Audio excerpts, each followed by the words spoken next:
Merci Madame la Présidente. Donc, très rapidement, je ne vais pas battre le record de Pierre Jong, mais je vais être bref et je vais exprimer quelques regrets. Tout d'abord, on voit que notre collectivité unique aujourd'hui, au bout de quelques années, est à bout de souffle. On nous avait vendu ça comme quelque chose de magique. Comment on peut nous vendre autre chose? Et on se rend compte qu'au bout de quelques exercices budgétaires, eh bien, ça ne va pas, ça ne va plus, tout en disant entre-temps, au cours des dernières années, que la structure budgétaire ne fonctionnait pas. Ce n'est pas ce que l'on disait en 2015 et ce que l'on souhaitait presque tous de nos voeux. Premier point.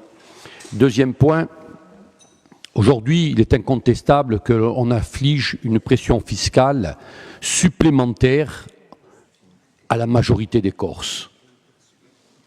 Si cela ne vous interpelle pas, dans le contexte actuel, d'une certaine façon, je pense qu'on devrait tous un peu gêner. Un autre point qui m'est très désagréable, je dois le dire, je regrette qu'il n'y ait pas Louis Pozzoli Borgo, qui a, puisqu'on avait souvent parlé de finances, en disant que, effectivement, en reconnaissant que depuis 2018, 19, 20, il y avait quelques marges et quelques points financiers favorables qui ont peut-être permis certaines largesses.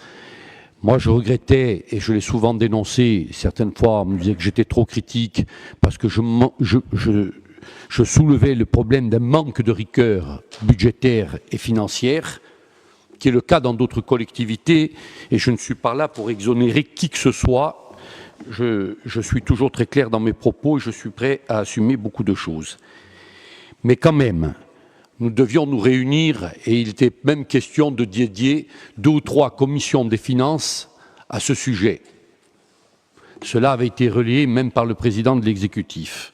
Aujourd'hui, mon cher Gilles, c'est sûr que c'est un rôle ingrat quand on doit augmenter la fiscalité.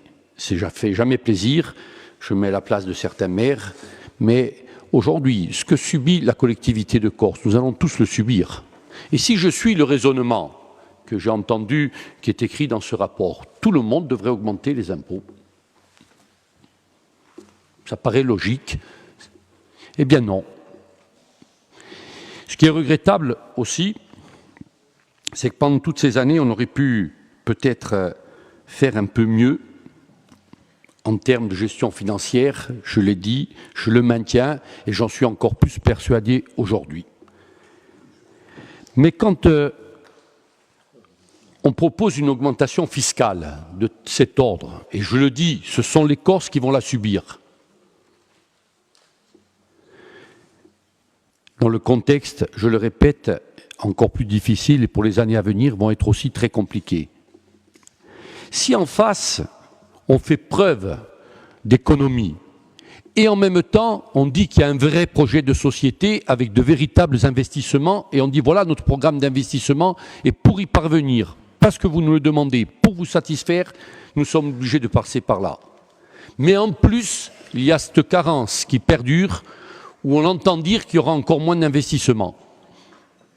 Alors là, vous comprenez très bien que nous ne pouvons pas du tout adhérer à cette démarche et à cette façon de fonctionner. Parce qu'encore une fois, je le dis, il y aura double peine pour les Corses. Pression fiscale et manque d'équipement de nos territoires. Et cela est inévitable. Et je le regrette très profondément. J'en ai terminé, je vous remercie.